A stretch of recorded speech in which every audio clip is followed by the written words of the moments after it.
사도행전 7장 51절에서 8장 1절 말씀입니다. 사도행전 7장 51절에서 8장 1절 말씀 다 찾으셨으면 제가 읽어드리겠습니다. 목이 곧고 마음 거기에 할례를 받지 못한 사람들아, 너희도 너희 조상들과 같이 항상 성령을 거스르는도다. 너희 조상들이 선지자들 중에 누구를 박해하지 아니하였느냐? 의인이 오시라 예고한 자들을 그들이 죽였고, 이제 너희는 그 의인을 잡아준 자요 사경한 자가 되나니, 너희는 천사가 전한 율법을 받고도 지키지 아니하였도다 하니라. 그들이 이 말을 듣고 마음에 찔려 그를 향하여 이를 갈거늘 스데반이 성령 충만하여 하늘을 우러러 주목하여 하나님의 영광과 및 예수께서 하나님 우편에 서신 것을 보고 말하되, 보라, 하늘이 열리고 인자가 하나님 우편에 서신 것을 보노라 하는데, 그들이 큰 소리를 지르며 귀를 막고 일제히 그에게 달려들어 성 밖으로 내치고 돌로 칠세, 증인들이 옷을 벗어 사울이라 하는 청년의 발 앞에 두니라. 그들이 돌로 스데반을 치니 스데반이 부르짖어 이르되, 주 예수여, 내 영혼을 받으시옵소서 하고 무릎을 꿇고 크게 불러 이르되, 주여, 이 죄를 그들에게 돌리지 마옵소서, 이 말을 하고 자니라. 사울은 그가 죽임 당함을 마땅히 여기더라. 아멘. 반갑습니다. 오늘도 이번 한 주 잘 지내셨습니까? 매주일 이렇게라도 또 함께 모여서 예배 드릴 수 있음에 정말 하나님께 감사드립니다. 또한 조만간 우리도 다시 함께 만나서 현장에서 예배 드릴 수 있다는 기대감이 있어서 또한 감사드립니다. 5월은 가정의 달이라고 말하는데, 온 가족이 함께하는 시간이 많아진 지금 다들 잘 적응하며 좋은 시간들을 보내고 계신지요? 세상의 대부분의 일들이 다 그렇듯이 어떤 일들이 일어날 때는 늘 한 면만 있지는 않은 것 같습니다. 좋은 면도 있고 또 한편으로 나쁜 것도 같이 발생하곤 합니다.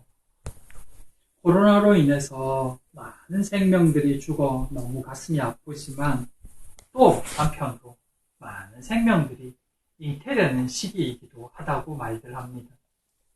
또 코로나로 인해서 많은 이들이 가족과 함께 지낼 수 있는 시간이 생긴 반면에, 또 한편으로는 소위 코로나 이혼도 많아졌다고 이야기를 합니다. 많은 이들이 이번 사태로 직장을 잃고 또 힘든 일을 겪는 그런 가슴 아픈 일들로 생겼지만, 또 한편으로 자연 생태계에서는 훨씬 깨끗하고 공기도 좋아져서 오염에 의한 피해와 또 손 씻기를 잘해서 전염병도 훨씬 줄었다는 통계도 있습니다. 우리 의지로 할 수 없는 일들이 분명히 여러 번 있지만, 그 일들이 우리를 마냥 힘들게만, 어렵게만, 고통스럽게만 만드는 것은 아니라는 것을 기억했으면 합니다. 힘든 이면에는 또 다른 감사가 있다는 것을 잊지 마시기 바랍니다. 그리고 우리 뒤에는 늘 우리와 함께 하시는 하나님이 계시다는 것도 꼭 기억하시는 모두가 되기를 바랍니다. 5월 가정의 달, 주님 안에서 진정한 평안을 누리시고 화평을 누리시는 그런 우리 모든 평안의 가족들 되기를 진심으로 소망합니다.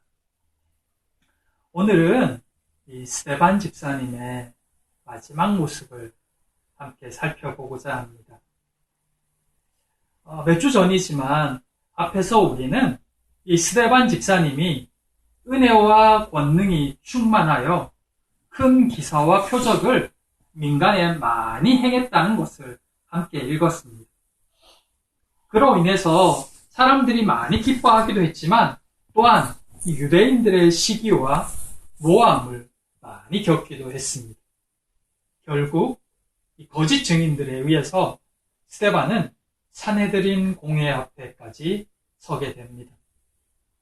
그들의 모함은 이 스데반이 성전과 율법을 거스려 말한다였습니다. 대제사장이 묻습니다. 이것이 사실이냐? 그에 대한 스데반의 대답이 오늘 본문 말씀과 읽지 않은 앞에 7장의 말씀입니다. 이 스데반의 마지막 모습과 또 그것에 분노하고 있는 이 유대인의 모습은 무엇을 보고 듣느냐, 어떤 것에 사로잡혀 사느냐가 굉장히 중요하다는 것을 깨닫게 합니다. 그리고 신앙인으로서 마지막 순간까지 믿음을 지킬 수 있는 비결에 대해서도 배우게 됩니다. 오늘 말씀을 통해서 우리의 신앙이 더욱 견고해지고 삶을 대하는 우리의 자세가 더욱 새로워지는 이 시간이 되기를 기대합니다. 첫째, 스데반은 이 율법과 성전을 모욕한다는 그들의 이 거짓 증인의 이스라엘의 역사를 통해 반박하기 시작합니다. 그런데 그 반박의 내용을 쭉 살펴보면 자신에 대한 이야기나 변론이 나오지 않습니다. 그것은 오로지 하나님께서 이스라엘 백성들에게 어떻게 율법을 주셨는지, 그리고 과거 또 이스라엘 백성들이 어떻게 율법을 어겼으며 하나님의 선지자들을 죽였는지를 명백하게 밝히는 것이었습니다. 하나님은 거룩한 백성이 되게 하시려고 선지자 모세를 통해서 율법을 주셨지만 백성들은 이 선지자의 말을 듣지 않았고 율법을 끊임없이 어겼다는 것입니다. 성막과 성전 역시 하나님의 뜻대로 주셨으며 또 하나님이 없이는 이 성전이 아무것도 아니라는 것을 분명하게 말씀해 주셨습니다. 성전보다 하나님이 훨씬 더 크시기에 그들의 성전 숭배는 옳지 않다는 것입니다. 그러나 그들의 조상들은 늘 하나님이 보내신 선지자들을 박해했으며 심지어 의인이 오실 것이라고 예언한 이들까지 죽였습니다. 부인할 수 없는 일들, 그들의 역사 속에 그런 일들이 여러 차례 반복되었던 것입니다. 그런데 그 구약의 말씀을 보면서 그런 조상들의 죄악을 탓하던 그들 조상들처럼 그 의인이 오셨음에도 그 죄 없는 분을 잡았고 심지어는 살해했다는 것입니다. 그들은 스데반을 향해서 율법을 모독했다라고 말하지만 실제로 율법의 말씀대로 살지 못했고 또 그 율법을 어겼으며 성전을 우상시하는 이 죄악을 저지른 자들은 바로 그들, 유대인이라고 적나라하게 이야기한 것입니다. 그리고 그들은 과거 자신들의 조상들이 저질렀던 것과 같이 이제는 의인으로 오신 분을 살인했다고 말합니다. 이것은 실로 목숨을 내놓은 책망이었습니다. 그 말을 들은 유대인들은 마음에 찔려서 스데반을 향해 이를 갈기 시작합니다. 그들은 스데반의 책망처럼 목이 곧은 사람들이었습니다. 하지만 마음과 귀에 할례를 받지 못했기에 그들은 자신이 목이 곧은 백성이라는 것을 깨닫지도 못합니다. 본문 54절에 보면 이 마음에 찔리다라는 표현이 나오는데 사실 이 표현은 그들이 양심의 가책을 받았다는 이야기가 아닙니다. 이 단어는 원래 마음에 조각조각 톱질되어라는 뜻으로서 그들이 극도의 분노로 마음이 완전히 뒤틀려져 있다는 것을 뜻하는 단어입니다. 스데반이 말이 듣기 싫어서 온몸이 톱질 당하듯 그런 느낌을 받고 있다는 것입니다. 그들은 스데반의 변론을 들으며 치밀어 오르는 분노를 참지 못한 채 이를 갈고 있었던 것입니다. 스데반의 변론은 구약의 역사를, 하나님의 역사를 구속사적인 관점에서 그리고 성경적 관점에서 정확하게 해석한 변론이었습니다. 유대인들의 이 편협한 민족주의적 사고에서 벗어난 하나님의 마음을 잘 드러낸 그런 설교였습니다.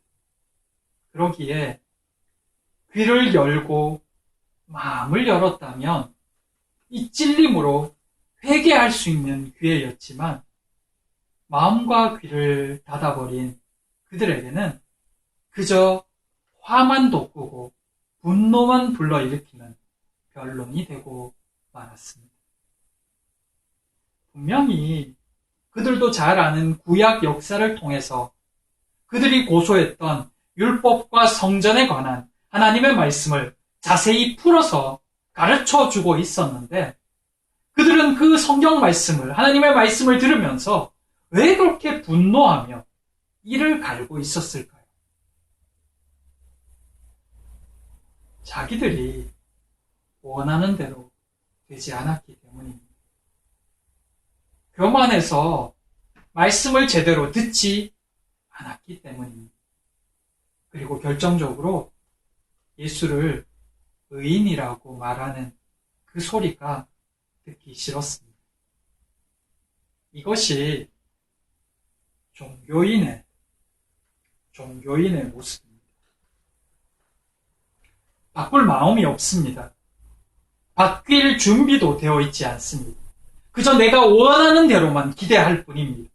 그러니 그들이 틀렸다는 지적이 죽도록 듣기 싫었고 죽이고 싶은 마음이 든 것입니다. 종교인과 신앙인의 차이는 의외로 간단합니다. 바뀔 마음이 없는 자와 말씀에 순종하는 자, 듣고 싶은 말만 듣는 자와 말씀에 온전히 반응하는 자. 우리는 어떤 마음입니까? 우리는 어느 쪽으로 더 기울어진 신앙생활을 하고 있습니까? 말씀을 듣고 있는 그들의 모습을 보며 스데반도 이미 알았을 것입니다. 그들이 그가 전하는 말씀에 전혀 수긍하지 않을 것이라는 것을 말입니다. 그럼에도 말씀을 전하는 이유가 무엇일까요? 그 전하는 말이 자신의 목숨과 맞바꿀 수도 있는 그런 위험한 말임을 알면서도 말입니다. 듣는 이가 없을지라도 전해야 할 하나님의 말씀이기 때문입니다. 한 명이라도 귀를 열고 들을 수 있기를, 예비된 자가 있기를 바라면서 말입니다. 그리고 성령의 감동하심 때문이었습니다. 그러나 결국 그 결과 그곳에 있는 모든 이들의 분노를 샀고 결국 그는 목숨을 잃습니다. 아무도 듣지 않는데 스데반이 전한 것이 무슨 의미가 있단 말입니까? 듣지 않을 것을 알면서도 굳이 그들의 속을 다 뒤집어 놓아야 했을까요? 그럴 필요가 있었을까요? 인간적인 생각으로는 정말 무익한 일인 듯 보입니다. 그러나 그 일을 통해서 종교 지도자들이 얼마나 하나님의 말씀을 거역하며 완악한지가 드러납니다. 그리고 오늘 우리가 이들의 모습을 통해 우리의 모습을 다시 보게 됩니다. 그 일로 예루살렘 교회와 성도들은 대대적인 박해를 당해서 각지로 흩어져야 됐습니다. 하지만 그것으로 인해서 드디어 복음은 유다를 넘어 사마리아로 그리고 열방으로 전해집니다. 스데반이 뿌린 순교의 피가 복음이 열방으로 퍼져나가게 하는 원인이 되었던 것입니다. 그리고 그 사건은 또 한 사람에게 큰 영향을 미칩니다. 그는 사도 바울입니다. 사울은 훗날 이 스데반의 순교로 인해 열방으로 열려진 그 복음의 길을 따라 이방의 복음을 전하는 복음의 사도가 되었습니다. 사랑하는 성도 여러분, 살다 보면 때로 계산할 수 있는 상황들을 만날 때가 있습니다. 어떤 결과가 있을지 예측되는 일들도 여러 번 만나게 됩니다. 그러나 때로는 예상되어도 가야 될 길이 있습니다. 해야 될 말이 있습니다. 성령께서 마음 주시면 말입니다. 그때는 보여도 가야 합니다. 말해야 합니다. 하늘을 보면서 말입니다. 모두가 그를 죽이려고 혈안이 되어 있는 그때 스데반은 그들의 분노한 얼굴이 아닌 하늘을 보았습니다. 하나님의 영광을 보았고 예수 그리스도께서 그 우편에 서 계심을 보았습니다. 그것은 그에게 위로를 넘어 소망이 되었고 기쁨이 되었습니다. 그렇게 그는 마지막까지 성령 충만하여 그 길을 갈 수 있었습니다. 하나님께로 가는 그 길을 말입니다. 사랑하는 성도 여러분, 변하지 않는 진리 하나, 그것은 우리의 도움은 하나님께로부터 온다는 것입니다. 우리를 영원히 도우실 분은 하나님 한 분뿐입니다. 어떤 분들은 본문을 보면서 이렇게 생각할 수도 있습니다. 모든 상황을 다 아시는 하나님이, 스데반에게 나타나 보이셨던 하나님이 스데반이 돌 맞아 죽는 것을 보시면서도 왜 가만히 계셨는지, 그 정확한 이유는 하늘나라에 가봐야 알겠지요. 하지만 분명한 것 하나는 스데반이 고통당하고 돌 맞아 죽는 그 순간에도 성령 하나님이 그와 함께 하셨다는 것입니다. 그와 같이 계셨고 같이 아파하셨고 같이 고통당하셨다는 것입니다.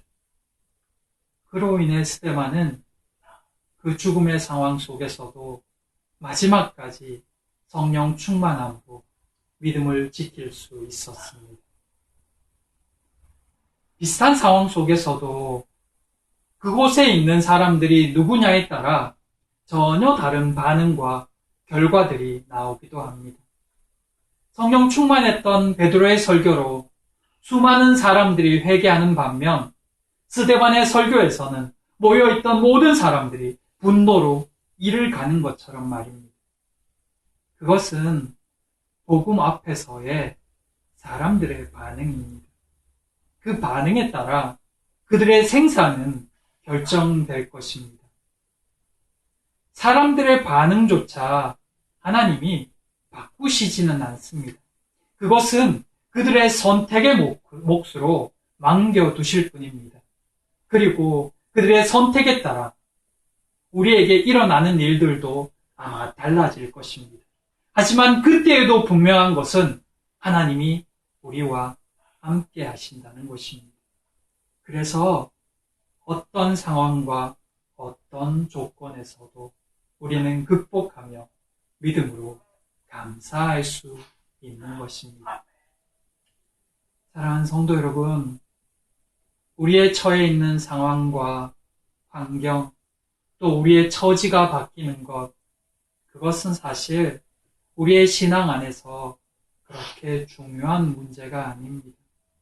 정말 중요한 것은 어떤 상황에서도 하나님이 우리와 함께 계심을 경험하느냐, 아니냐, 그것입니다. 하나님은 늘 우리와 함께 하시며 또 함께 하기를 원하십니다. 그러나 우리가 그 하나님을 믿지 못하고 경험하지 못하면 당황할 수밖에 없고 좌절할 수밖에 없습니다.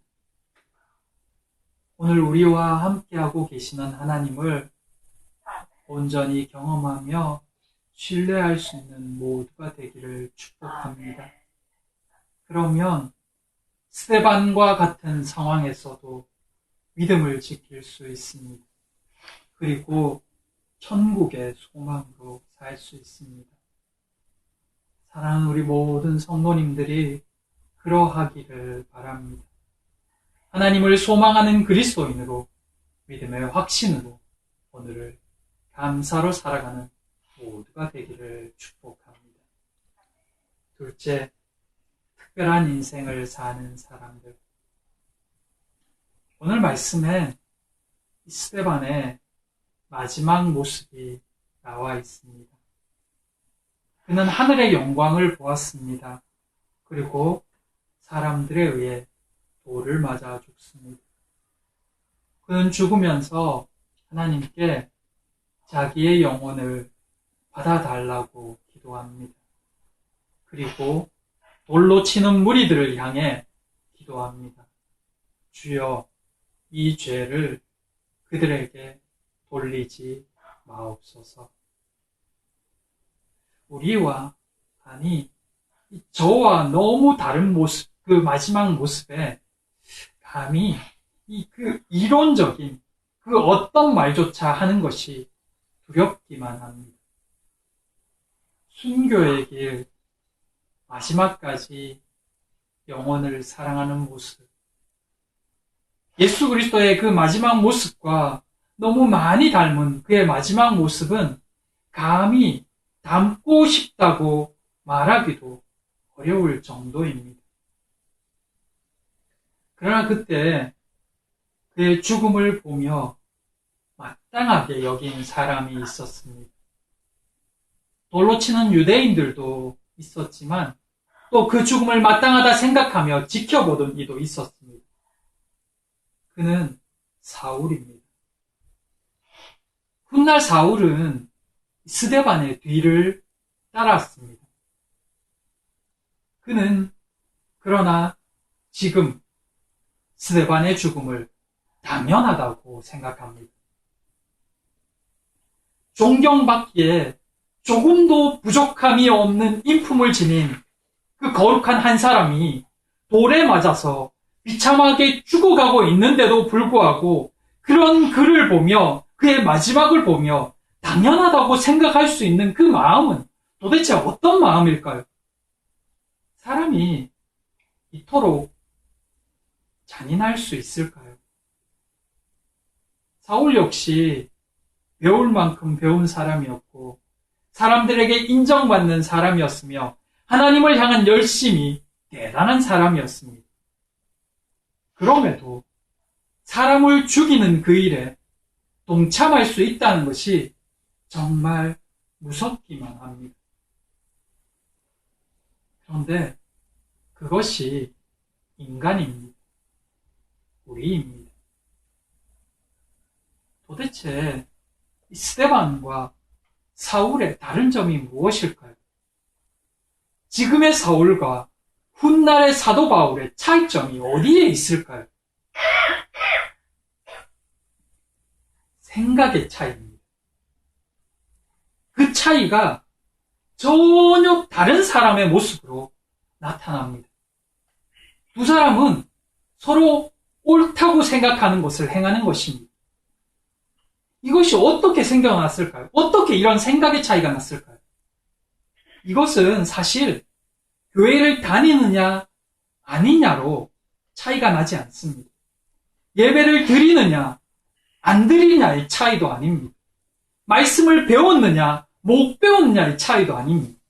심지어는 하나님을 아느냐 모르냐의 차이도 아니고 열정이 있느냐 열정이 없느냐의 차이도 아닙니다. 단 하나입니다.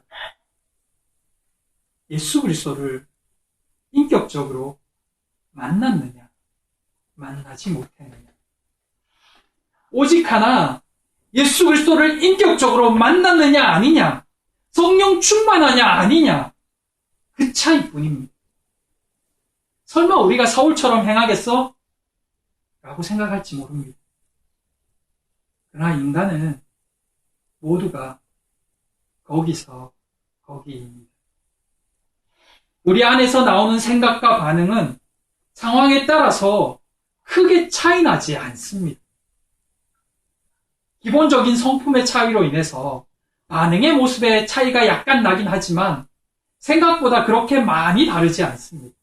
우리 안에 존재하는 이 악한 죄의 본성과 사단이 이 환경과 상황을 통해 우리를 흔들기 때문에 극한 상황에 이르면 대부분 사람의 반응은 비슷하다는 것입니다.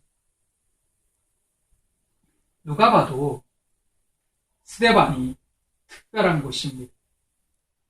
그런데 그 특별함이 훗날 사울, 즉 사도 바울에게도 나타납니다. 무엇 때문입니까? 예수 그리스도를 온전히 만났기 때문입니다. 그래서 그들은 특별했습니다. 예수님을 만난다, 예수님을 믿는다는 것은 이런 것입니다. 특별해지는 것입니다. 삶에 있어서 반응도, 행위도, 생각도 특별해지는 것입니다. 그 특별함이 특수한 상황과 만날 때 스데반처럼 순교도 가능하게 합니다. 아무나 순교의 반열에 들지는 못합니다. 스데반의 순교는 유대인에게서 이방인에게로 복음이 전해지는 아주 특별한 시기에 특별한 쓰임이었습니다. 또한 그 이방인 선교에 쓰임받을 사도 바울을 준비시키는 특별한 쓰임이기도 했습니다. 그것은 아무에게나 주어지는 쓰임이 아닙니다. 하지만 우리 역시 예수 그리스도를 온전히 경험하며 만나게 될 때 또 다른 하나님의 부르심과 쓰임이 준비되어져 있습니다. 온전한 그리스도인으로 살아가는 것도 특별한 쓰임이며 한 생명을 살리는 일에 쓰임받는 것도 특별한 쓰임입니다. 그것은 예수 그리스도를 온전히 만났을 때 일어날 수 있는 일들입니다. 특별한 사람이 되기를 바랍니다. 평범한 일상인 듯 하나 예수 그리스도를 온전히 만남으로 하나님의 일에 특별하게 쓰임받는 모두가 되기를 축복합니다. 예수 그리스도의 은혜와 성령 충만이 그것을 가능하게 할 것입니다. 그것을 소망하고 기대하고 기도하시기 바랍니다. 이전에 예수를 믿었다 할지라도 오늘 다시 예수 그리스도를 완전하게 만나시고 예수 그리스도 안에 온전히 거하시기를 바랍니다. 그러면 여러분을 향한 그 특별한 부르심이 준비되어져 있음을 경험하게 될 것입니다. 바라기는 사랑하는 우리 모든 평안의 식구들이 그렇게 귀하게 선하게 쓰임받게 되기를 간절히 기도합니다. 기도하겠습니다. 사랑과 은혜의 하나님 감사합니다. 하나님의 사람, 하나님의 손에 쓰임받은 한 특별한 사람의 모습을 보았습니다. 마지막까지 전혀 흔들림이 없는 그의 모습 속에서 신앙인의 모습도 보았습니다. 우리도 그런 믿음의 소유자가 되기를 바랍니다. 우리의 무능을 고백하오니 우리를 성령으로 충만히 채워주시옵소서. 우리 안에 죄악된 마음과 생각을 제하여 주시옵소서. 우리의 마지막 모습도 믿음의 모습이기를 간절히 소망합니다. 하나님, 사랑하는 우리 성도들, 특별히 요한 어르신을 붙들어 주시옵소서. 그의 건강을 붙들어 주시옵소서. 하나님 믿음으로 하나님을 바라보며 마지막까지 하나님 안에 건강하게 살 수 있게 하시고, 또 하나님 우리 이영수 권사님과 또 하나님 이용기 집사님, 또 정혜숙 권사님, 신신자 집사님 건강을 붙들어 주시고 발터 어르신의 건강을 붙들어 주시옵소서. 주님 안에서 하나님 남은 여생 하나님 믿음의 사람으로 온전히 살 수 있도록 붙들어 주시고, 사랑하는 우리 성도들 한 사람 한 사람 믿음 안에서 하나님 그 남은 여생 특별하게 쓰임받게 하여 주시옵소서. 주께서 은혜 베풀어 주시길 간절히 소망하오며 예수님 이름으로 기도드립니다. 아멘.